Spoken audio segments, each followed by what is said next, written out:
ያው እንግዲህ የሰይፉ ሻል ፕሮግራሙን በተወዳጁ ድምፃዊ ኤፍሬም ታምሩ መኖሪያ ቤት ውስጥ አድርጓል። ካሁን በፊት ቃል ገብተንላችሁ ነበር። ከ34 ዓመት በኋላ ለቃለ ምልልስ ፈቃደኛ ሲሆን ኤፍሬም ታምሩ አዲስ ባወጣው ሮሃ ባንድና ኤፍሬም ታምሩ እንደገና አልበም እጅግ በጣም ተወዷል። ኤፍሬም ብዙ ያልተሰሙ አዳዲስ ነገሮች ያሉት ለኤፍሬም የሚሆኑ ጥያቄዎችን እናቀርባለን። አብረን በፍቅር እናመሻለን። ሞቅ አድርገን እንቀበለው። ተወዳጁ ድምፃዊ ኤፍሬም ታምሩ ወደ መድረኩ።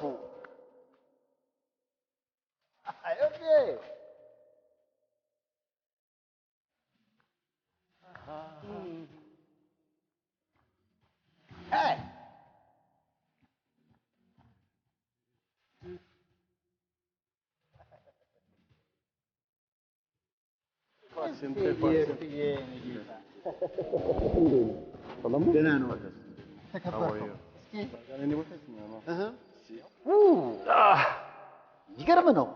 ከተማውን በመረበሽ እንግዲህ ስንል ነበርና አሁን ደግሞ የሰይፉ በኢቢኤስ እንግዶች ስላንተ ብዙ ማወቅ የሚፈልጓቸው ነገሮች አሉና ፈቃደኛ ሆነሽ ስላልከኝ ኤፍዬ በጣም ደስ ብሎኛል።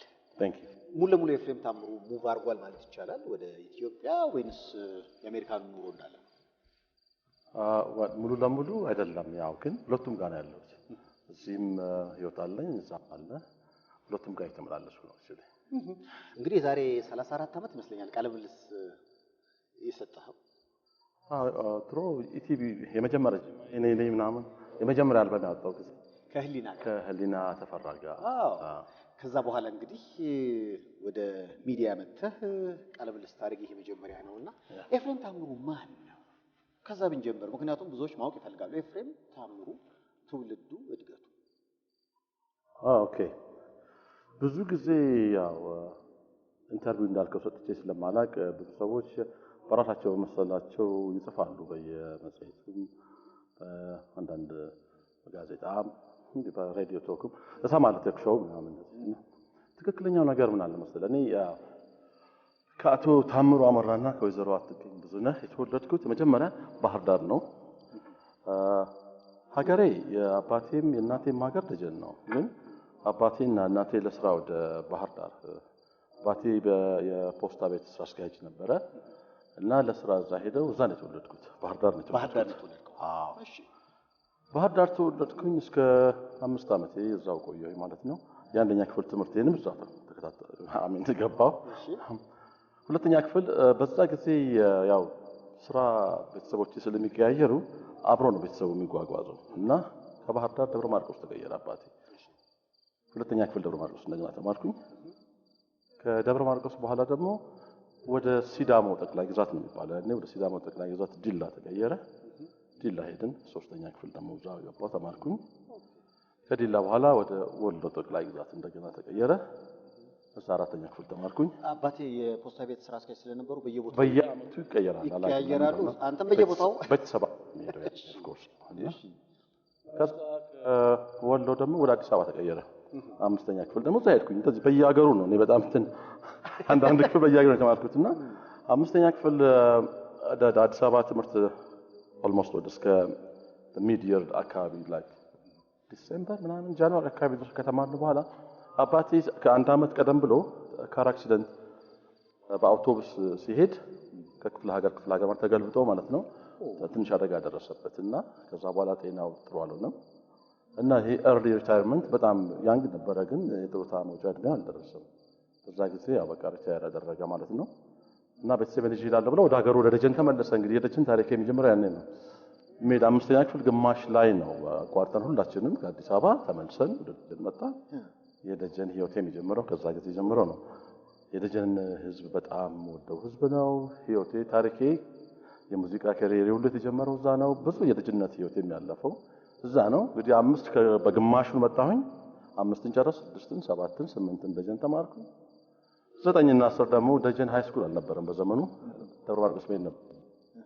9ና ደብረ ማርቆስ 10ኛ ክፍል ጨርሼ ወደ 11 ልገባ ስል ደግሞ አያሌው መስፍን ሙዚቃ ሊያሳይ ይመጣል። እዛ አክቹአሊ ታሪኩ ሌላ ነው፣ በኋላ መጣ የሙዚቃ ለመጣበታል። ብቻ እንዲህ እያለ ነው የቀጠለው ህይወቴና ትውልዴ ዞሮ ዞሮ ባህር ዳር ሆኖ ትዝታ ያለው ግን ደጀን ነው ሁሉ ነገር የተጀመረው። ቤተሰቦችህ እርግጠኛ ነኝ ልጅ ሆነ ዘፋኝ ልትሆን የሚፈልጉ አይመስለኝም። ኦኬ ልክ ነህ። መስዋዕትነት የተከፈለችም ይመስለኛል ዝም ብዬ ሳስብ።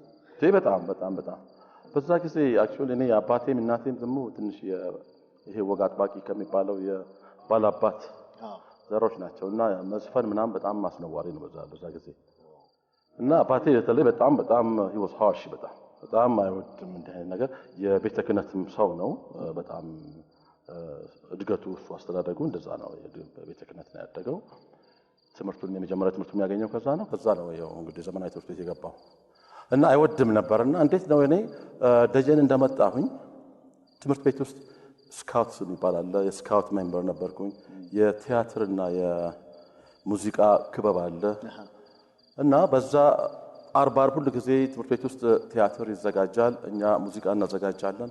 እንደዛ ተጀመረ። ትምህርት ቤት ውስጥ በጣም ስጫወት እኔም ፋይንድ አውት ያደረኩት ፖቴንሻልን ያኔ መዝፈን እንደምችልም እና እዛ ስጫወት በቃ ትምህርት ቤት ውስጥ በጣም ፌመስ ሆንኩኝ ማለት ነው። ቲያትር አለ፣ ሙዚቃ አለ፣ ስካውት አለ፣ ኤክስከርሽን እንሄዳለን። ኤክስከርሽን ይባላል ትምህርት ቤቱ ትሪፕ ትወጣለህ፣ ለሶስት ተከፋፍለህ ተወዳድረህ የየራስን ነገር አዘጋጅተህ የምትወዳደርበት ነገር ጥሩ ደስ ይል ነበርና ሁሉ ቦታ ያው የመጫወት እንትን አለ። በቲያትር ክለብም በስካውትም በኤክስከርሽንም እና ሁሉ እኔንም እና ኤፍሬም ተብዬ የሚጫወተው ነኝ። ኢቭን ለትምህርት ቤቱ ማይክሮፎን ይሄ ድሮ ዝም ብሎ ነበረ ነው ጮክ ብለህ ነው ተማሪዎችን የምታወራው። በኋላ ላይ ማይክሮፎን ይሄ ሜጋፎን የሚባል የሚያዙት ሲገዛ ሁሉ አስታውሳለሁ። ዳይሬክተሩ ከክፍል ያስጠርቶ እና መርቀው ተብዬ እኔ የመረኩት የጥላሁንን ሰላማካ ምናምን ጫወት ነበር ያን ህፃን ነኝ ያው እና እንደዛ ነበር። እንደሱ አድርጎ ዴቨሎፕ እያደረኩ ስመጣ አሁን አንድ በተለያዩ ባንዶች ትሮ ይዞራሉ። አስፋው ከበበው የሚባል የምስራቅ በረኛ የምስራቅ ኮከብ የሚባል ባንድ የነበረው ሰው ነበር። በየክፍለ ሀገሩ የሚዞር ነው ባንዶች አሉት እና እዛ ሲመጣ ከሱ ጋር ተነጋግሬ ይሰማል። ይሄ ልጅ ጎበዝ ልጅ ነው ምናምን ይሉታል እና እስኪ ና ይፈተነኛል ዘፈን ታዲያ አሁን መሄድ ትችያለሽ ቤተሰቦች ይፈቅዱልሻል አለኛ። አይ ጠፍቼ ነው ሄድ እንግዳ ከከተማው ተሽጠብቂኝ ምናምን አይለኝና ክረምት ላይ ነው ደግነቱ ከሱ ጋር ሄዳለሁ። ክፍለ ሀገር በሙሉ ዞራለሁ እስከ ጊምቢ ወለጋ ጅማ ምናምን ዞሬ 2 ወር ዞሬ መስከረም ላይ እመለሳለሁ። ስመለስ በእግር ብረት ታሰራለሁ።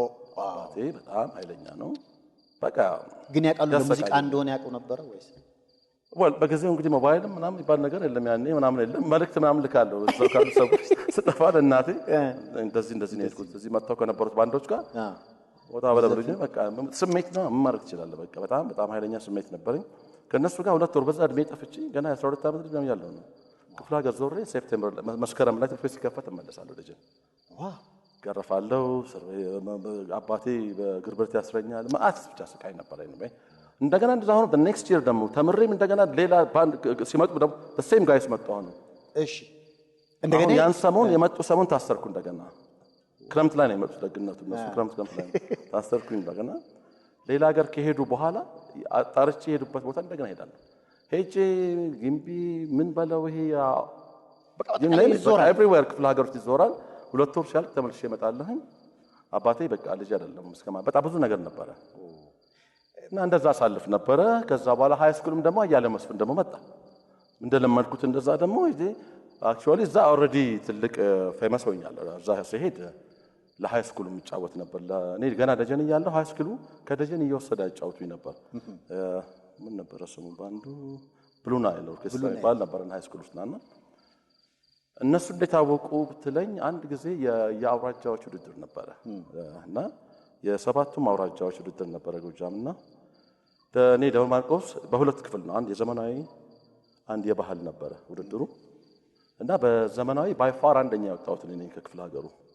ያኔ የደብረ ማርቆስ ሃይ ስኩል ባንዱም አወቀ።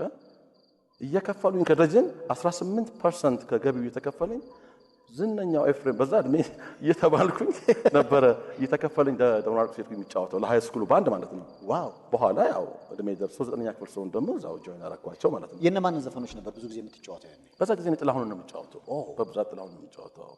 ከዛ ለመጀመሪያው በባንድ ሰራ የሚባለው ከአያሌው መስፍን ባንድ ጋር ነው ወይንስ ከዛ ፊት? No really ባንድ እኮ ነው ይሄ በክረምት እኮ እዛ ደጀን መተው የጠፋው ይላሉ ያልኩ የና አስፋው ክበሩ ባንድ ነው ስም የላቸውም እንጂ ባንድ ትራምፔት አለው ሳክስፎን አላቸው ድራም አላቸው አኮርዲዮን ሰውየው የሚጫወት አኮርዲዮን ይጫወታል ዳንሰሪዎች አሉ ተወዛዋዦች አሏቸው it's a band እኮ እነሱ እዛ ነው የምለው እንግዲህ መጀመሪያው እዛ ነው ያያሌው መስፍን ሞር ሞደርን ትልቅ ሰፋ ያለ ባንድ ነው ምናምን እሱ ደውራቆ ሲመጣ እሱን ፈተነኝ ሲፈተነኝ በጣም እኔ እናንተ እንደውም ባንድ ሸክላ ባንድ ድሮ ሸክላ ነው እንደ ሲዲ ምናምን የለምና አንደኛው ግልባጭ ላይ አንተ አንደኛው ግልባጭ ላይ እኔን አርገና የምንጫወተው በቃ በርታ ምናምን ብሎ is a very nice person by the way ያያሌው በጣም ጥሩ ሰው ማንተ ህይወት ውስጥ ትልቅ ያ በጣም ትምህርት ቤት ያቋርጬ መጣሁ ከሱ ጋር ማለት ነው 10ኛ ክፍል ነበርኩኝ ከሱ ጋር አቋርጬ መጣሁ 5 ወር ክፍለ ሀገር እንደተለመደ ዞርን ከሱ ጋር ከ5 ወር በኋላ አይ ዶንት ኖ በራሱ ምክንያት አቆመ መዞር አያሌው ከዛ በኋላ አባቴ ባይቴን ያኔ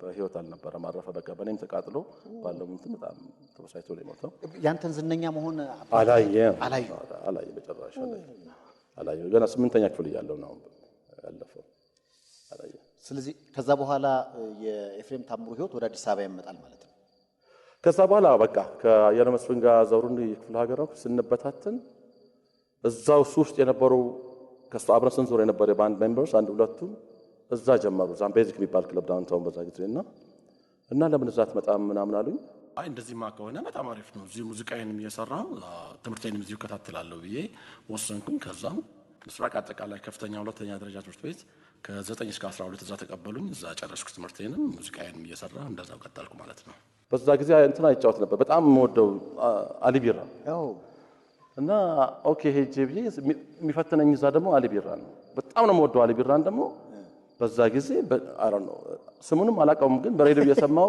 በጣም ነበር የምወደው ስቲል ወደዋለሁ በጣም ባይዘው በጣም ማደንቀው ኦሮምኛ አቀንቃኝ እንደሱ የለም በጣም ነው የምወደው እና ፈተነኝ በጣም እሱ ወደደኝ በጣም ጎበዝ ልጅ ነሽ አንበሳ ነሽ አንቺ በቃ አንቺ ከኔ ጋር ነው የምትሰሪው ምናምን ቀልደኛ ተጫዋች ነው ደግሞ በጣም አሊ ይችላል በቃ ፈተነኝ እዛው ገባሁ በቀን 3 ብር ደሞዝ ተገኘ በቃ ገባሁ አሪፍ ነው መስራት ጀመርን ብዙ ባንዶች ነበሩ ያኔ አብሮኝ የዞሩም ነበሩ እዛም የተዋወቅኳቸው ነበሩ እንደዛ ተጀመረ ማለት ነው በቃ ከዛ በኋላ ነው በየባንድ ከዛ በኋላ ወደ ቬነስ ክለብ መጣሁኝ ከቬነስ ክለብ ሆቴል ዲ አፍሪካ ሆቴል ዲ አክሪፍ ራስ ሆቴል ከራስ ሆቴል ጊዮን ሆቴል ከዛ ሂልተን ዩናይትድ ከተማ ውስጥ የነበረው ትላልቅ ሆቴሎች በሙሉ ሰራው ማለት ነው የመጀመሪያ አልበም የትኛው ነው ኤፊ የመጀመሪያ አልበሜ ገና ልጅ ነኝ ጋሜ የሚለው ነው ባይተበይ ገና ልጅ ነኝ ጋሜ የሚለውን ዜማ የሰጠኝ አያሌው መስፍን ነው የሰጠኝ እና በዛ ጊዜ ያው ልጅ ነኝ ገና ልጅ ነኝ ጋሜ ገና ለአቅመ አዳም አልደረስኩም